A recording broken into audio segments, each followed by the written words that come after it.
If I had to become a web developer all over again today, this is the exact plan I would follow. Not just what I would learn, but when I would learn it, what I would build, how long I would spend on each step, and most importantly, how I would know it's time to move on. If you're new here, I'm Pete and I've been writing code professionally for over 14 years. And my goal with this channel is to help you become a developer and land a job through free, practical content like this. And over those 14 years, I've noticed one thing. One of the biggest mistakes beginners make isn't choosing the wrong programming language. It's trying to learn everything. You open YouTube and one person tells you to learn React. Someone else says Python. Someone tells you AI has completely changed programming. And before you've even written your first line of code, it already feels like you're behind. But let me tell you something.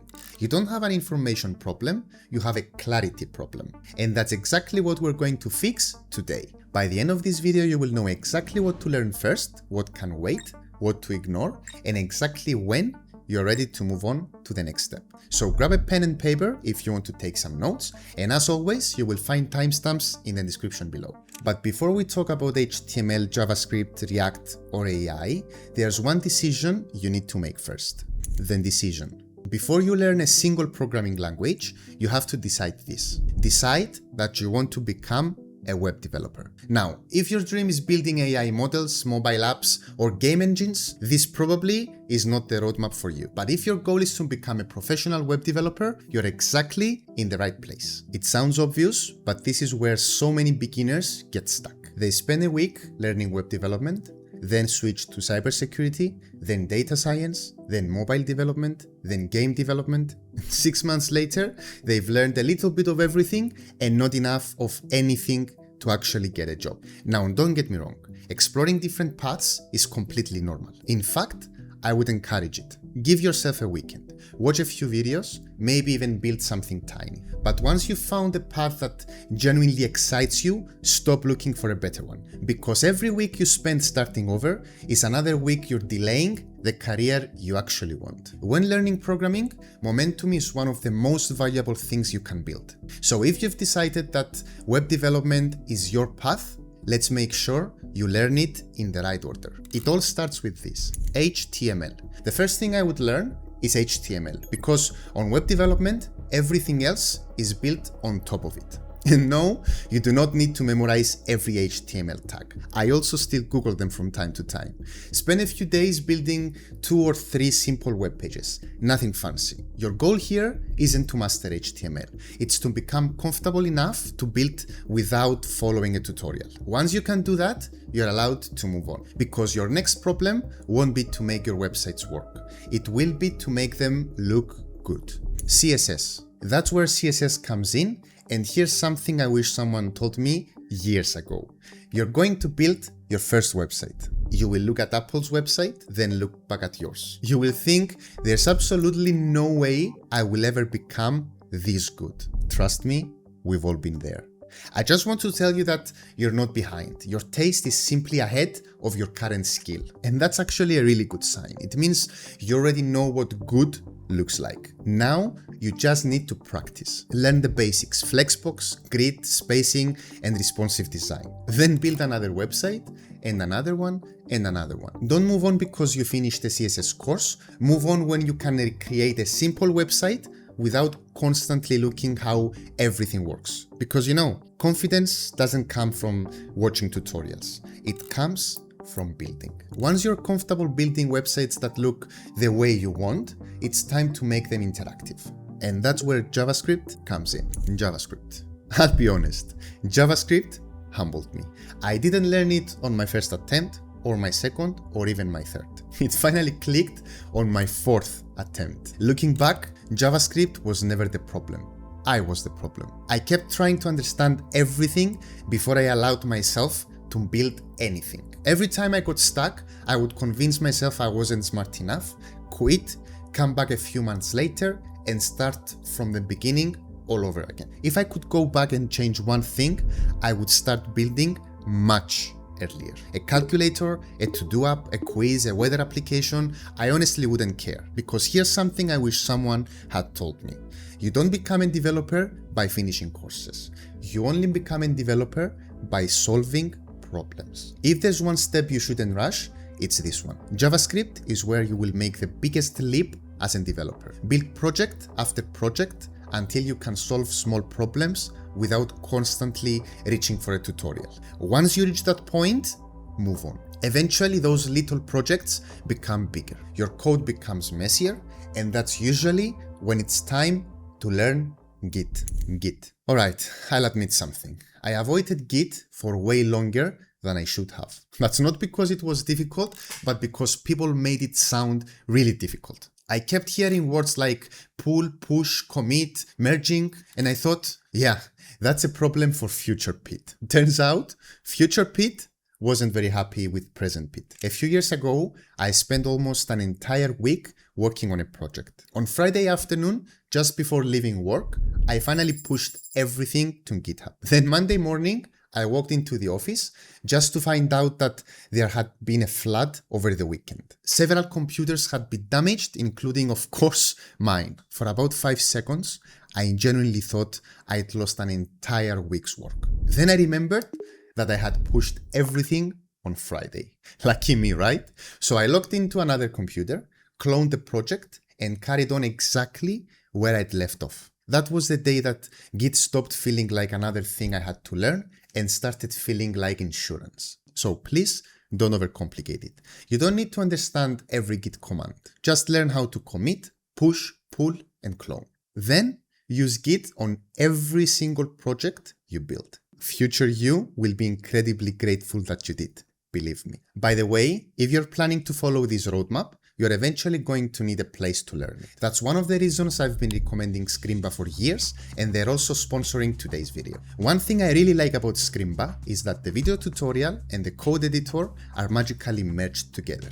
So instead of constantly switching between a video and your editor, the instructor explains a concept, hands the keyboard over to you, and you immediately put it into practice. And whenever you get stuck, which happens to all of us, Scrimba's AI can explain your mistake, give you feedback, and point you in the right direction without simply giving you the answer. Whether you want to learn frontend, backend, Python, full stack, or AI, they have free courses and structured learning paths, so you can stop wondering what to learn next and focus on building. If you decide to upgrade later, use my link below to get an extra 20% off Scrimba Pro. So thanks again to Scrimba for sponsoring today's video. Now, let's keep building. React. As your projects get bigger, you will probably notice something. Your JavaScript still works, but everything starts feeling messy. Files gets bigger, code gets duplicated, fixing one thing somehow breaks another, and that's usually when everyone tells you it's time to learn React. I remember thinking, seriously, I finally understand JavaScript and now I have to learn something else? Then I opened my first React project just to find out about components, props, and hooks. All these things that didn't make sense to me at that point. I remember looking at useEffect and thinking, who comes up with these names anyway? So I did what every responsible developer does. I ignored React for a while. Then one day, something clicked. Not because React suddenly became easier, because I finally understood why it existed. Think about it like this. React isn't replacing JavaScript, it's helping you organize it. So don't try to learn every hook before you build something. Learn the basics first and then rebuild one of your JavaScript projects in React, because only that's when it really starts to make sense. One day, you will open an old JavaScript project and think, wow, React would have made this so much easier. At least that's exactly what happened to me. AI. Now let's talk about AI, because you're probably wondering, does it completely change this roadmap? I actually don't think it does. I think it just changes the how you follow it. I honestly believe there's never been a better time to learn programming than today, but there is one condition. Don't let AI do the learning for you. One of the biggest mistakes I see beginners make is asking AI to build the entire project. Sure, the project works, the code looks great. But if someone asked them to explain what they just built, they couldn't. Instead, use AI the same way you would use a senior developer sitting next to you. First of all, give it a name. We can name him Dave, and ask him why something isn't working. Ask it to explain a concept differently. Ask for a hint. Paste in your solution and ask it to review it and give you feedback and try to solve the problem yourself first. Even if you only spend 10 or 15 minutes, you will be surprised how much more you will learn that way. Because if AI does all the thinking for you, you will become really good at copying code. But if AI helps you think better, you will become a much better developer. And eventually you will build an app you're actually proud of. Then you will refresh the page and everything disappears. No users, no saved data, nothing. I remember thinking, how does Instagram remembers millions of users, but my application can't even remember one? That's when I discovered the backend. Backend, I'll be honest. For the longest time, the backend felt like this mysterious place where only real developers lived. Then I finally learned it, and I remember thinking, that's it? It wasn't nearly as scary as I thought.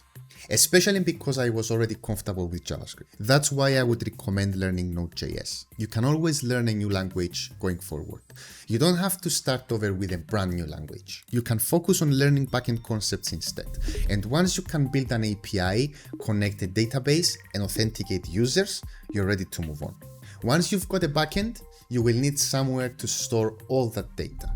Databases. That's where databases come in. The easiest way to think about a database is this. It's your application's memory. Without it, every time someone opens your app, it's like they've never been there before. No account, no settings, no saved progress, nothing. And don't make the same mistake I did. You don't need to compare PostgreSQL, MySQL, MongoDB, and 5 other databases before you build anything. Pick one, learn the basics, start building. I started with MongoDB and I still use it sometimes on my projects. You will learn far more by using a database than by watching 10 videos comparing them. Once you can save, update, delete, and retrieve data, you're ready to move on. Your goal isn't to become a database expert, it's simply to build applications that remember. APIs. Now you've got one final piece. Your frontend, your backend, your database, they all exist, but they still need a way to communicate with each other. That's where APIs come in. When I first heard the word API, I expected something incredibly complicated. Really? It's not. It's simply how your frontend talks to your backend. Once that clicks, everything suddenly feels connected. Your frontend sends a request. Your backend does the work. Your database stores the information. And just like that, you've built your first real full stack application. Take a second to appreciate that. A few months ago, you didn't know where to start. Now you've built something that real developers build every single day. That's great, but there's only one little problem. Nobody else can see it but you. Deployment. It's still sitting on your computer. That's why the next thing I would learn is deployment. The first time I deployed one of my own projects and sent someone a link instead of a screenshot, it felt amazing. Not because deployment itself is particularly exciting, but because for the first time something I had built was actually out there on the internet. Someone else could open it, click around, use it, break it, give me feedback. From that point on, deploy every project you build. That's the moment it stops feeling like coding exercise and starts feeling like software. And trust me, that feeling never gets old. Never. Portfolio. Now, here's the interesting part. Without even realizing it, you've already started building your own portfolio. Because every project you've created along this roadmap is proof that you can solve problems. And that's exactly what employers care about. For the longest time, I thought I needed 10 or 20 impressive projects before I could even think about applying for jobs. Spoiler alert, I was completely wrong. I would much rather see 3 projects you've genuinely built and fully understand than 20 copied from YouTube. Your portfolio isn't there to impress people with quantity. It's there to prove what you can build. Getting your first job. Once you've got a few solid projects, start applying. Right away. Seriously. Don't wait until you feel ready. You will never feel ready. If you're waiting to feel 100% ready, you will probably be waiting forever. I definitely wasn't ready when I finally got my first real developer job. And neither were most developers that I know. Something you will learn pretty quickly is that job descriptions are usually wish lists, not checklists. If you meet some of the requirements and you're willing to keep learning, apply. And let me tell you something, the interviews you don't get will teach you what to learn next. And the one you do might change your life. Let them decide if you're ready or not. Don't decide for them. If you've made it this far, I hope one thing has become clear. Becoming a developer is not about learning every language, every framework, or every new tool that comes out. It's about learning how to solve problems one at a time. If this roadmap helped, I've turned it into a free PDF that you can download using the link below. You will also find my recommended learning resources there if you're ready to get started. And here's my challenge for you. When this video ends, don't spend another hour comparing programming languages. You already know what to do next. Open your laptop, pick the next step, and build something. It won't be perfect. Mine for sure wasn't perfect. And please let me know in the comments below what you're about to learn or build next. And remember one thing, one day you will look back at that first small, broken, ugly project and realize that was the moment you stopped dreaming about becoming a developer and started becoming one. If you enjoyed this video, I'd really appreciate a like. Now, open your editor and go build something. And don't forget to check out Scrimba, these guys are amazing. Thanks for watching, you legends. I'm Pete, and I'll see you on the next one.